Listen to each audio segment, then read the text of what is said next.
Nobody can bring you peace but yourself, said by Ralph Waldo Emerson. Listeners, welcome back to Inner Peace Better Health. I'm your host Sana, and today we are going straight into one question that sounds simple, but it hits deep. What does it actually take to create inner peace? Yeah, and this is not the Instagram or the Pinterest and all the social media kind of peace. Not fake Zen, but I'm talking about the kind that holds when your relationship is messy, your business is on fire, and your nervous system is screaming. Listeners, to unpack this, I'm joined by someone who has actually lived both sides of the story. Louis Brantmeier is a dating, relating, and sex coach who helps successful professionals and entrepreneurs create the relationships, intimacy, and sex they actually want instead of the ones they quietly tolerate. Well, he did not start as the confident intimacy coach. He started as the socially awkward sci fi nerd who felt lost in his own body, in his confidence, and especially around women. Then he spent years and a lot of money on personal development, tantra, spirituality, communication, men's work, and made all the relational mistakes most people tend to hide. And now he teaches from the catastrophic, from heartbreak, conscious polyamory, experiments, spiritual community drama, to rebuilding himself into someone who can create safety and also deep intimacy. So, listeners, today we are going to ask if love is a skill and relationship is a skill, is inner peace a skill too?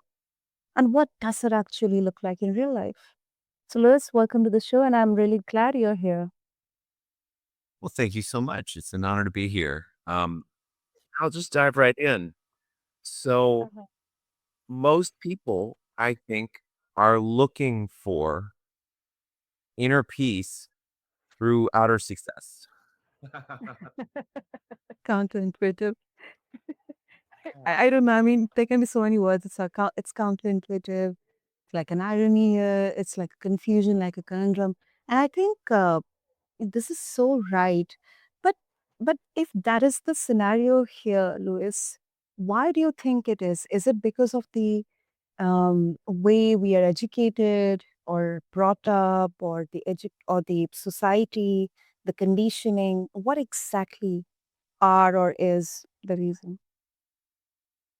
So, there's a couple levels at which I could answer this question. The first one is yes, we are domesticated Hmm. and programmed by preachers, teachers, family, friends, media, and government to pursue a blueprint for happiness, for peace of mind, for love that wasn't built by us, wasn't built for us, Mm. and it's never gonna fulfill us except briefly as we get to the other end of the hustle and grind and, we're happy for a second until we want more, better, different, which Mm. also ties into what's known as the hedonic treadmill.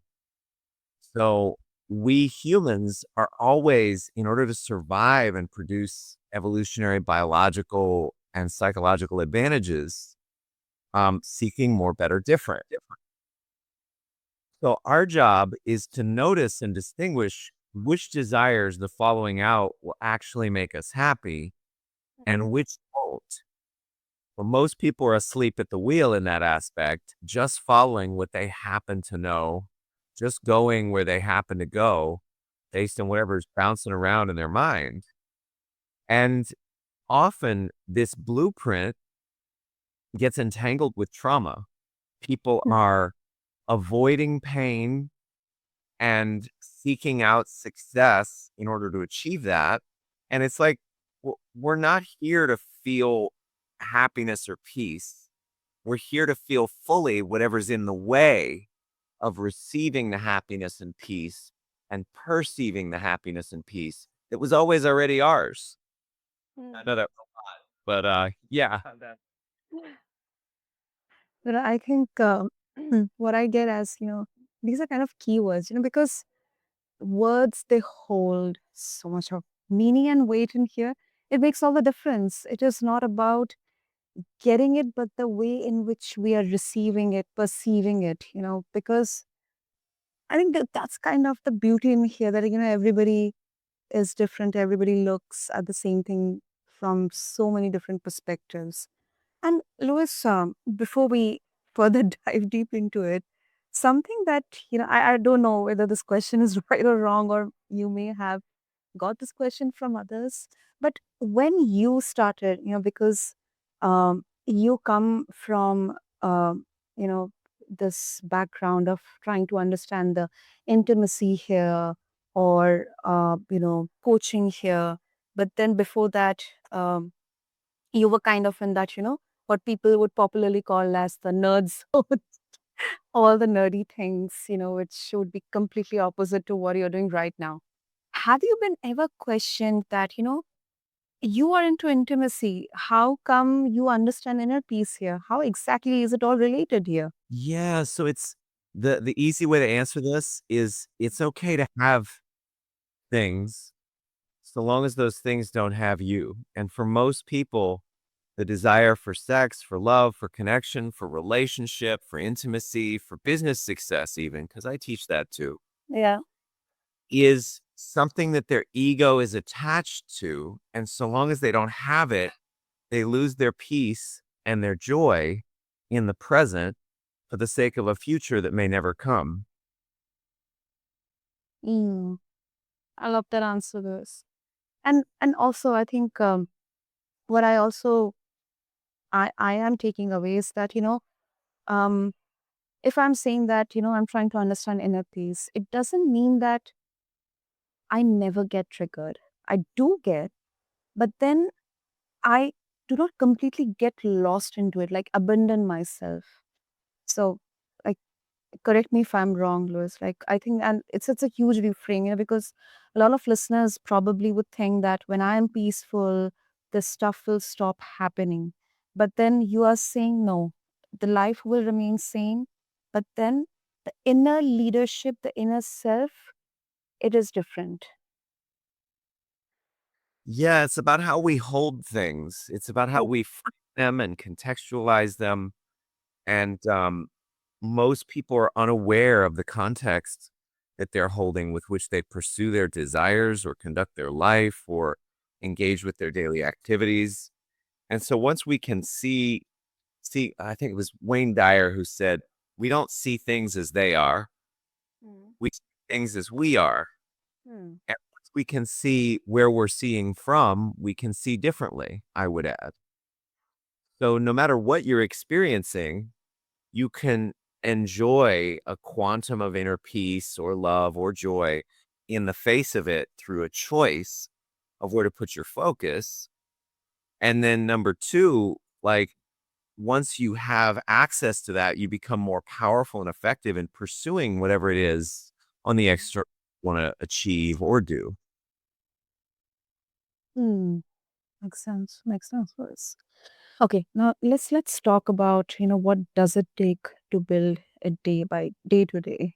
I mean, you have done seminars, the men's work. I mean, from that whole journey, Louis, what actually helped you build inner peace, and what was honestly a distraction that just, kept you busy working on yourself?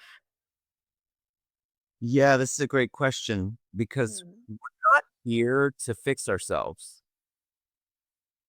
And we are here to move through and let go of whatever has been in the way of us receiving that truth or perceiving that truth of our intrinsic nature, our intrinsic inner peace and possibility. Mm. So for me, it's a daily practice.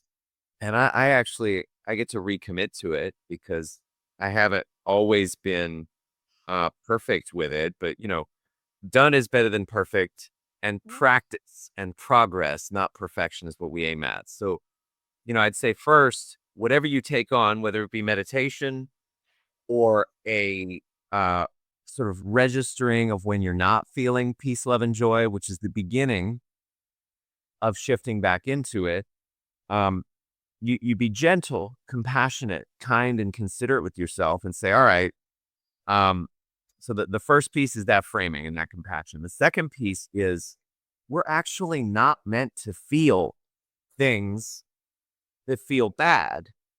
And here's what I mean by that. As I said earlier, we're not meant to feel happy, we're meant to feel fully. That's Mm. because once we choose in the moment to feel fully whatever we haven't felt yet or are resisting in the moment, we'll come out the other side feeling better than we've ever felt. See, we're not here to suppress, repress, Mhm. avoid trauma or reactions to our experience. We're meant to allow them to come up and then move through us. See, most people, they get stuck on a certain moment or a certain experience, and that experience of that moment gets stuck in them. The body keeps score, we talk about in somatic work, Yeah. right? So sometimes it takes feeling into the literal crevices and warp and woof of the body into spots that have had tension or tightness, intensity, in order to be with you or be with it enough so that it can move through. And I call this process, it's emotional fitness, emotional intelligence, and emotional alchemy. So emotional intelligence is noticing or knowing what you're feeling. Emotional fitness is dealing with it appropriately. And most people, they stop there. They don't have that. They suppress, they avoid, they use coping mechanisms like Yeah. uh, terrible diets or porn or relationships or stimulation. Once you start getting into emotional fitness, then emotional alchemy becomes possible where you can feel into, feel through, work with, ride on whatever it is that you're feeling. And then to feel, we feel it to heal it. And I'll say this last thing, like when the house is burning, you put out the fire, but you Mm. don't go looking for a fire. So the ego thinks that it is a problem to be solved. We're not a problem to be solved. We're here to create a life that we love. And so the greatest therapy is to shift the focus from problem that we think we are or the problems, how things we have onto what we want to create.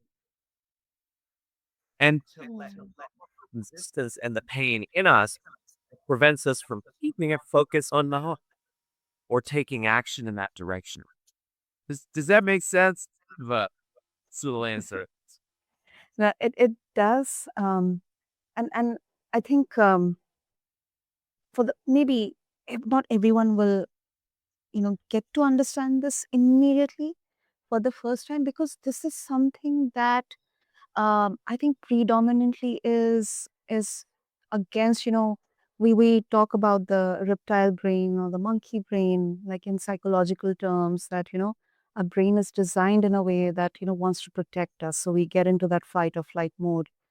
um, but I also think that, as you mentioned about the emotional healing, the emotional alchemy, uh, I think that's exactly why we need that inner work. And that kind of sometimes get misinterpreted as, fixing, just because we are broken. We feel that we are broken. But that's exactly not the scenario in there. Correct. We're not broken. We never were. And the part of us that see, this is where it gets into a really sort of subtle conversation about the nature of the ego. The ego, by one theory, through Christopher Michael Duncan, one of my teachers, it Mhm. comes just as the belief that it's not good enough, as the belief that it's not perfect or it doesn't belong or it's not significant or whatever. And so you can't fix that. Any attempt to fix it only feeds it, makes the problem or the perception of brokenness bigger. So instead, we notice it and then we shift our focus. And really, the emotional work, the intelligence, fitness, and alchemy, it can become a obsession. Like the one of my daily practices is I notice whether or not I'm in peace, love, and joy. If I'm not, I go sit in my break and I pull the weeds from my garden. I sit there until it's done. I have a life of freedom and Mm. abundance. I don't have to be at a 9 to 5 job. Um, and I can notice, whether in a meeting or in a conversation or in communication, like if my nervous system has a reaction or hijack, a trigger. And then I can go sit in my chair and I have tools, release resistance processes, superconscious recodes that I can use to weed my garden and then ask myself, well, who do I choose to be? And what do I choose to create? And then I move in that direction. And I think if people do that, they won't Mhm. get obsessed with sort of sticking their head up their butt, trying to fix themselves or trying to solve the problem of that initial limiting belief that really constitutes the ego. Does that make sense? It does. And correct me if I'm wrong, Louis, that so basically it means that we do have the choice with us. The power of choosing it lies with us only. Whether we would like to create, uh, because reality or what we are seeing, as you said earlier, is what we are perceiving, what we are seeing. Maybe it's not the exact thing which is there. So we have got that power to choose. So that's what I understand. Yeah, and the game then becomes once you realize that you like have that choice at all times to stay present because what can happen is we become a stimulus response mechanism. We have a Mm. thought, we have a feeling or a sensation in the body, and then with like a the play button on a tape starts playing, and we go into autopilot reactions and responses. So, what we need to do is cultivate staying awake at the wheel of our ego, and the ego, that which feels the need to control, defend, protect, achieve. Um, it's the felt. It is our hardening against the world. I think it was Shinzen Young in the Science of Enlightenment. He said we're amphibious beings. We're Mm. meant not just to be this sort of hardened, alienated, isolated ego. We're also meant to experience being a part of the stream. Which, if you look at neuromysticism or the work of Dr. Jeffrey Martin, you could Mm. see it's a reliable, like documented neurological experience to step out of the felt sense of separation into an experience of union, of reconciliation with life, of like not just inner peace, but like bliss. And so when that's accessible to someone, and I find that to be sort of the maxing out of emotional intelligence, fitness, and alchemy, like if somebody Mm. can generate states of coherent emotional at will, through tools, through meditation, then that becomes a source of not just like their resource when it comes to inner peace, but also it becomes a distance. Like they're no longer a slave to the reactions or the hijack, and they become like one of my teachers said, whatever you perceive isn't you. So whatever you think isn't you. Whatever you feel isn't you. It's something you have as a stream of context, as a space in which that thing arises. And then in the moment, no matter how intense or who you are, what you're experiencing, you can choose to either respond to it intentionally and handle it or dance with it through like a breakthrough process or getting support or meditating, whatever, Mm. or it can react. And then the last answer to this question, or this part of the question is like, do we have a range of capacities between us? Yes. That's why we meditate. We meditate so that we can develop the capacity to be a response rather than a reaction, so that we can Mm. perceive ourselves as the space rather than the hardened sort of reaction. And it that practice and that depth can take years or decades to really master Yeah. uh, the highest level of capacity, but the journey is worth it. So, The journey is worth it. Yeah. No, I really love that. Really love that. The journey is worth it.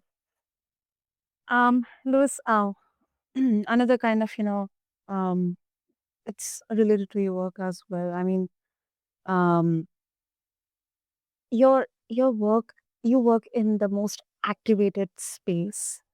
Um, dating, sex, intimacy. Now, for a lot of people, that is where they lose inner peace the fastest.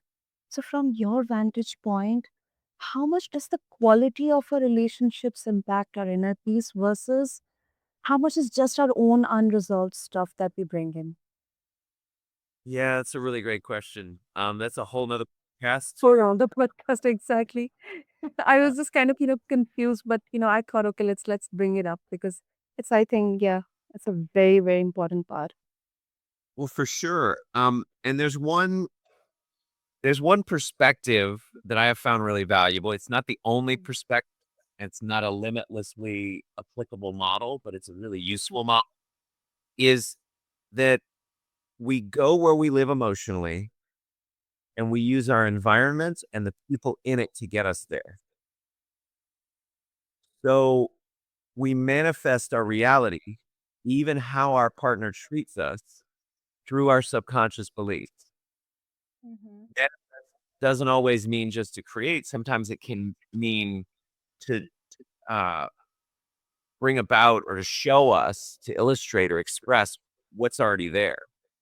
So we sort of hire people unconsciously to fulfill roles or to reproduce the stories or experiences we find familiar so that our nervous system can be right and correct in its prediction engine and give us something that we know we can survive, even if that thing does not allow us to thrive. So, all of which means our relationships are often, not always, but very often, and maybe even most of the time, a mirror of where we're at, what we haven't dealt with in ourselves, or our partners are our chefs making the meal that we are expecting, that are familiar to us, and we train them in how to treat us. We train them and we pull for what we think we deserve, who we think we are reflected back to us in their behavior and treatment. And it appears without though it is within. We're going to face it by chance through our partner until we face it by choice inside of ourselves. And like relational alchemy is one of my favorite things. Like instead Mm-hmm. of the partner for triggering us, we look at, well, how can I take responsibility for what they're showing about me that was already within me? So that on the other side of that, I can renew myself. I can free myself from the trigger and be more skillful and available for presence and possibility with my partner. So there's a whole class, like, I've got a 12-week course on how to do that, like, relentless love and partnership, but that was yeah, I really appreciate your generous listening because Sana, the way you asked that question, it drew forth probably the most elegant answer to, like, how to use relationships to grow spiritually that I've ever given. So thank you. No, no, I think this is such an amazing thing to, especially, in today's day and age, because, and I'll not be lying because sometimes I have also kind of asked that, I just want inner peace. Um, I want someone who can understand me. But then, am I thinking about this that, am I able to understand first myself? Maybe, um, I need to change my patterns before I need to go out and find, a calmer partner or, a partner at all. So I think this is such a vast and definitely to all the listeners also, I must say that, we have a dedicated podcast for that. So listeners, stay tuned because we will definitely have more and more detailed discussion on this. But before we wrap up with just a quick kind of, a more nuanced take because I don't think that, we can look at this particular, especially at inner peace, just only one particular lens. There is a story out there that um, inner peace, it equals better health, better focus, better everything. Okay, fine. But then some high performers, because you work with entrepreneurs and business people, research would also say that, we need a little stress, a little edge, little pressure to keep ourselves sharp. So, do you think the current wellness narrative is overselling inner peace and demonizing all the tension? That's a good question. So, like, Mm, challenge builds character, mm, and virtue comes from difficulty. I say that your greatest weakness becomes your greatest strength. Your pain becomes your power. Your mess becomes your message. And if mm, we're all love and light, if we're all bunnies and rainbows, then we wouldn't have the opportunity to grow that. So I think the contrast and polarity of existence is built for that. Like that's why we're here experiencing the delusion, the illusion of separation, mm, experiencing the alienation of what the Christians might call original sin. And uh-huh. we're not just here um to feel good all the time. And that there's something called eustress, which I'm sure given the Yeah. science Okay. Mm-hmm.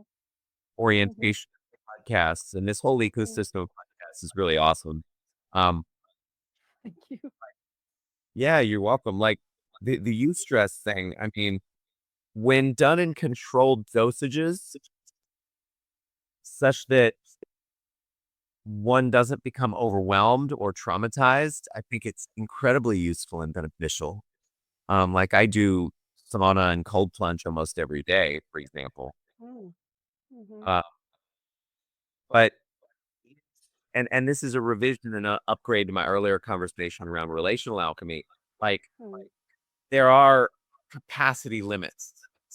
There are um per individual like amounts of trauma that they can feel or feel into or amounts of stress that they can deal with in the moment. And I think that's probably for most people a finite limit. So beyond a certain range of flexibility and development of skill and agility, it it might be there might be a point of diminishing return. Does that make sense? it does. It does. And I think, we often talk about this. I mean, I shouldn't say because it kind of generalizes, but, kind of a necessary evil here. Um, when we talk about matter, there's antimatter. We talk about good and bad. We talk about um, abundance and uh, I mean, oh my God, I'm at loss of words. But yeah, I mean, when we actually we have got that kind of balance here. We got to create that kind of balance here so that we are not kind of in a pressure cooker, and then at the same time also we are not kind of in that um, obligation or I should say that gratification that if everything is going well with me, I'm like the king or queen of the world. I'm just the greatest. I only have the power. So yeah, that's what I can make sense out of it. Mm. Yeah, I'll say this. It's like we're not here to spiritually bypass or emotionally bypass Mm. or Mm. avoid, but that capacity that we have for doing that is not the enemy. It's not a vice. It's not bad or wrong. Like it's a real gift that Mm. our nervous system has the capacity to store, compress, and calibrate when we cannot deal with it in the moment effectively or fully. And and at the same time, also you can get on the other side where people can, even with spiritual tools or biohacking or supplementation, they can lift themselves into states of high functioning or high performance or feeling really good that prevent them from dealing with um, what they're repressing. So there's like a balance point between all these different things that we can do that each person has to get to and find for themselves. Hmm. No, absolutely. Absolutely. Brilliant, brilliant, Louis. So before we wrap up, of course, if our listeners they have their own thoughts to share with you, they would like to connect with you and explore all the wisdom that you're providing, the resources as well. What would be the best medium to connect? For sure. I have a masterclass called the Awaken Relentless Love and Partnerships Masterclass. So it's Awaken Relentless Loves, all lowercase, no spaces.com. And I also love to play on Facebook and TikTok. I haven't seen anybody else with my name who's producing as much content. My dad's on, but yeah, just look for Louis Brantmeier on Facebook or TikTok, and you'll find a lot more about spirituality, relationship. Um, yeah, those are the places to go. Brilliant. And listeners, to make it all easy for you, I'll have all the details in the show notes. So just hover over to them along with this episode on whichever platform you listen to your podcast to. And then, yeah, I think, you know, I mean, this is this, which we have got so much to cover here because I think inner peace as a skill, not a personality trait, the difference between emotional hygiene and just collecting self help content, how our relationship patterns can either torch our nervous system or become containers for real safety. So, listeners, okay, relax because you don't have to do everything on a single day. Pick one thing, pick one thing Louis mentioned that you can actually implement, maybe today, in the next 24 hours. Maybe it's a nervous system reset before a hard conversation, breathing, or journaling. Maybe it's being honest about a relationship pattern you are done repeating. And maybe it's choosing purpose over panic as you feel. Do not try to overhaul your life in one weekend. Just choose one move that makes you 5% more at peace with yourself. That is how momentum is built. So, thank you so much, Louis. This was such an illuminating conversation, nuanced, real, authentic. So, thank you so much. You're so welcome. Thanks for having me on. And to listeners, thank you so much for tuning in to Inner Peace, Better Health. If you found value in this episode, through this episode, in this conversation, do show your love by subscribing to us, leaving us a review, what connected with you, what did not connect with you, and do reach out to Lois. And until next time, this is Inner Peace, Better Health, and I'm your host, Sana, signing off. Thank you.